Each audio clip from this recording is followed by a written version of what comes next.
बिस्मिल्लाहिर्रहमानिर्रहीम। Dear students, आज हम डेप्रिसिएशन का क्वेश्चन नंबर 1 करेंगे। तो चलें सबसे पहले क्वेश्चन पढ़ते हैं। क्वेश्चन नंबर 1 में बता रहा है firm purchased a building costing rupees 9 lakh 9 lakh की एक बिल्डिंग परचेज़ की गई है and it is decided to provide the depreciation at 5% per annum. और इस एसेट की जो एनुअल डेप्रिसिएशन होगी, इसकी वैल्यू में कमी जो आएगी वो 5% आएगी टोटल कास्ट की ऑन फिक्स्ड इंस्टॉलमेंट मेथड। तो यहाँ पे फिक्स्ड इंस्टॉलमेंट मेथड बताया गया है। Prepare building account for first 5 years. तो 5 ईयर्स का हमने बिल्डिंग अकाउंट बनाना है। तो आपके सामने ये फॉर्मेट है।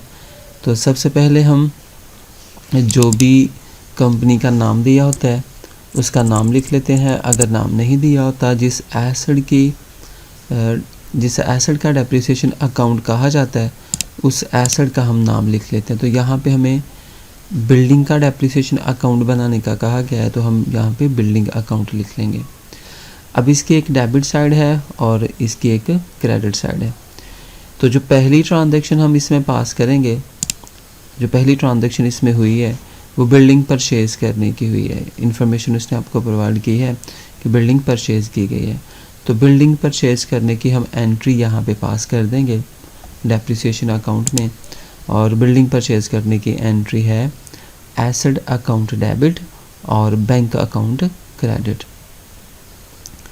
तो आप ये देखेंगे कि आपके पास बिल्डिंग एसेट इंक्रीज़ हो रहा है और आपका कैश डिक्रीज़ हो रहा है। यहाँ पे आप कैश भी लिख सकते हैं, बैंक भी लिख सकते हैं। तो हम कंपनी पॉइंट ऑफ व्यू से ये डेप्रिसिएशन का चैप्टर करेंगे तो यहाँ पे हम बैंक ही लिखेंगे, लेकिन कैश भी लिखा जा सकता है। तो पहली जो ट्रांजैक्शन थी बिल्डिंग परचेज़ करने की, उसमें बिल्डिंग जो है वो डेबिट हो रही है, तो ये वाली एंट्री हम डेबिट साइड पे पास करेंगे। रेफरेंस में हम वो अकाउंट लिखेंगे जिसकी वजह से ये एसेट डेबिट हो रहा है। तो बैंक की वजह से डेबिट हो रहा है तो बैंक अकाउंट को हम डेबिट साइड पे लिखेंगे। रुपीज़ वाले कॉलम में हम एसेट की कास्ट लिख लेंगे। 9 लाख इसकी कास्ट है तो हमने कास्ट लिख दिया। ये फर्स्ट ईयर की हम जो एंट्री है डेप्रिसिएशन की वो पास कर रहे हैं। एसेट परचेज़ करने की एंट्री हमने पास कर दी है। उसके बाद कह रहा है कि इसकी डेप्रिसिएशन भी हो रही है, 5% हो रही है, तो हम डेप्रिसिएशन की एंट्री पास करेंगे। तो जब डेप्रिसिएशन की एंट्री पास की जाती है तो डेप्रिसिएशन की वजह से एसेट जो है वो क्रेडिट हो रहा होता है, तो हम ये एंट्री फिर क्रेडिट साइड पे पास करेंगे। डेप्रिसिएशन अकाउंट की क्रेडिट साइड पे एंट्री पास होगी। रेफरेंस में हम लिखेंगे डेप्रिसिएशन अकाउंट और ये एंट्री क्रेडिट साइड पे पास होगी।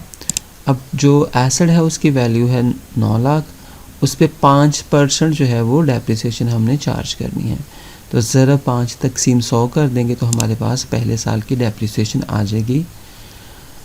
इसके बाद हम क्या करेंगे, फर्स्ट ईयर की हमने डेप्रिसिएशन चार्ज कर दी है तो इस अकाउंट को क्लोज़ करेंगे।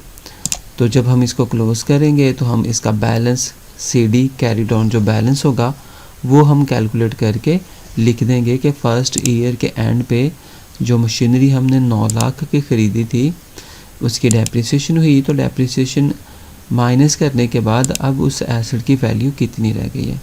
तो अब इस एसेट की वैल्यू रह गई है 8,55,000। तो वो हमने यहाँ पे वैल्यू लिख देनी। अब हम चले जाएंगे सेकंड ईयर में। तो सेकंड ईयर में जो बैलेंस CD था वो हमारा बैलेंस PD बन जाएगा, वही हम ब्रॉट डाउन कर लेंगे बैलेंस और सेम बैलेंस हम लिख लेंगे 8,55,000। वो बैलेंस हम लिखेंगे सबसे पहले। तो इस ईयर में, सेकंड ईयर में कोई मज़ीद एसेट हमने परचेज़ नहीं किया और कोई डेबिट साइड पे एंट्री पास नहीं होगी, तो इस ईयर को भी हम क्लोज़ करेंगे सेकंड ईयर को और यहाँ पे हम दोबारा से डेप्रिसिएशन की एंट्री पास करेंगे। दूसरे साल की डेप्रिसिएशन भी चार्ज कर देंगे।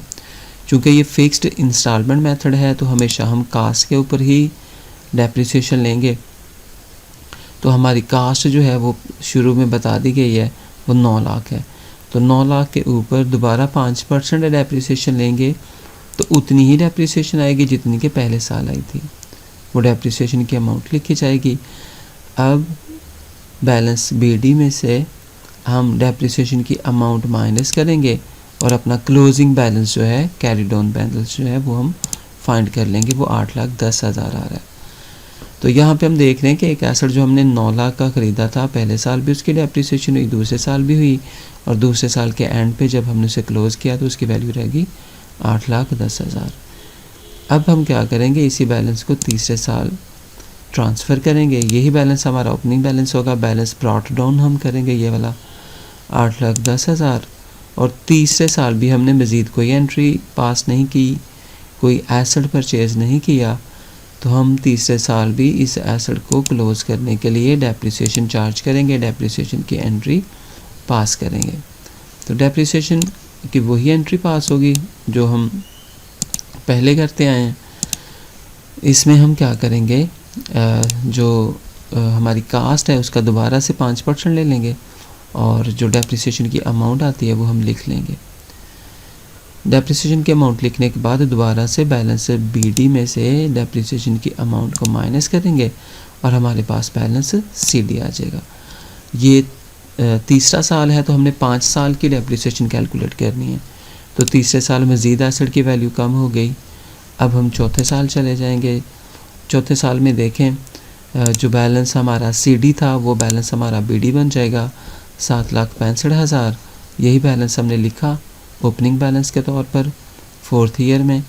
ये ब्रॉट डाउन बैलेंस है हमारा। और इस साल भी कोई और एसेट परचेज़ नहीं किया तो हम इस साल को भी क्लोज़ करेंगे डेप्रिसिएशन के साथ। तो इस साल की भी डेप्रिसिएशन चार्ज करेंगे, चूँकि फ़िक्स इंस्टॉलमेंट मेथड है, हर साल हम कास्ट के ऊपर डेप्रिसिएशन चार्ज करेंगे, 5% डेप्रिसिएशन लेंगे। फ़िक्स्ड इंस्टॉलमेंट मेथड में डेप्रिसिएशन की अमाउंट फ़िक्स्ड ही रहती है, 45,000 ही आएगी। दोबारा से हम इस ईयर को क्लोज़ करने के लिए बैलेंस बीडी में से डेप्रिसिएशन की अमाउंट को माइनस करेंगे और हमारे पास balance CD carry down balance आ जाएगा जो कि 7,20,000 है। फिर हम 5th ईयर में चले जाएंगे जो कि हमारा लास्ट ईयर है। बैलेंस सीडी बैलेंस बीडी बन जाएगा 7,20,000।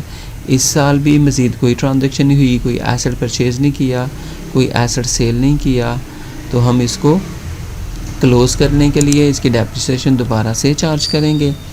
फ़िक्स्ड इंस्टॉलमेंट मेथड है, कास्ट के ऊपर 5% डेप्रिसिएशन लेंगे, 45,000 डेप्रिसिएशन बनेगी जो कि पहले से सेम आती जा रही है।